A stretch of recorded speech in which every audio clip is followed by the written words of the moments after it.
Right, Caroline, move it. Up, up. Okay, talking about forgotten heroes. And this is a hero.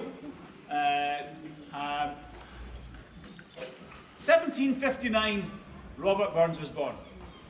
Very, very important man in history. So we should be. 1763, 4 years later, a guy called William McClure is born.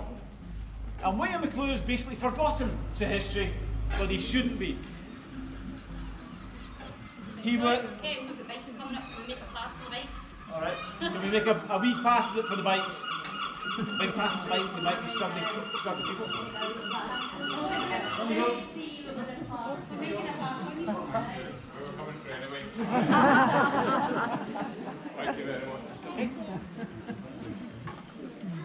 So William McClure was born in the town in 1763, was educated in the town, and his father, David McClure, set up the first library in Ayr. That's important.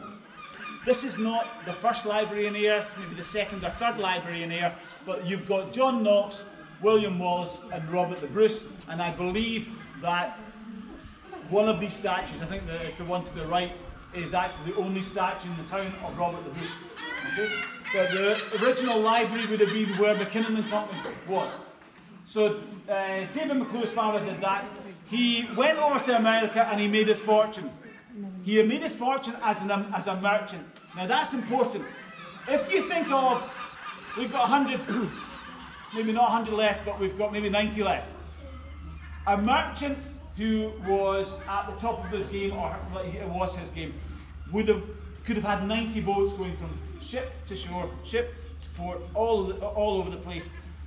And they would have to keep abreast of what cargo was going where. Cargo, you want your ships full all the time.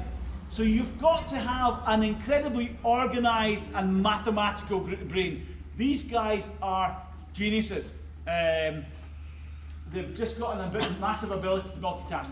If you are good, you make a fortune like Richard Oswald of Auchincrieff, and yes, he dealt with slaves. And I'm not going to be an apologist for Richard Oswald, but he is the most important merchant of the 18th century as well, in and beyond the slavery. But William McClure goes over to New York, makes a fortune as a merchant before he's 40, and he retires. And what he does when he retires is he goes up and down the 13 states of the 13 colonies of America on the east coast of America, and he starts banging rocks, opening them up and recording what's there. And eventually in 1809 he produces this, and that is the first geological map of any place in the world. William Smith, who is from England, down Bristol way, produces a map in 1815, and there was a book written about it about 20 years ago called The Map That Changed the World. Well, it was the map that came after the map that changed the world, because that was the map that really started, because it told you what was beneath the surface as well as what was on top of the surface. So for geologists and mineral people who were building canals, people who were building, who were mining for things, they could actually tell by looking at that map roughly what was there. But he does much, much more than that. He is, he meets Robert Owen of New Lanark fame.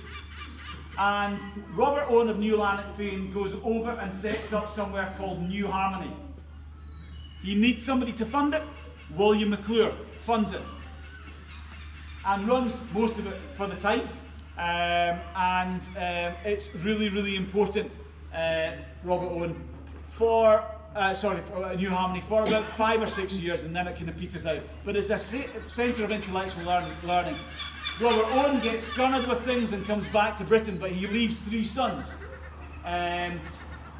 2 of those sons become geologists. Who do you think their inspiration was? Probably William McClure, who is now known as the father of American geology.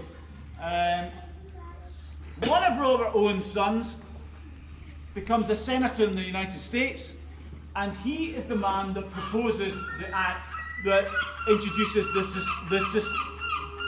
the Smithsonian Institute in America, one of the preeminent areas of natural history in America. He is inspired by William McClure.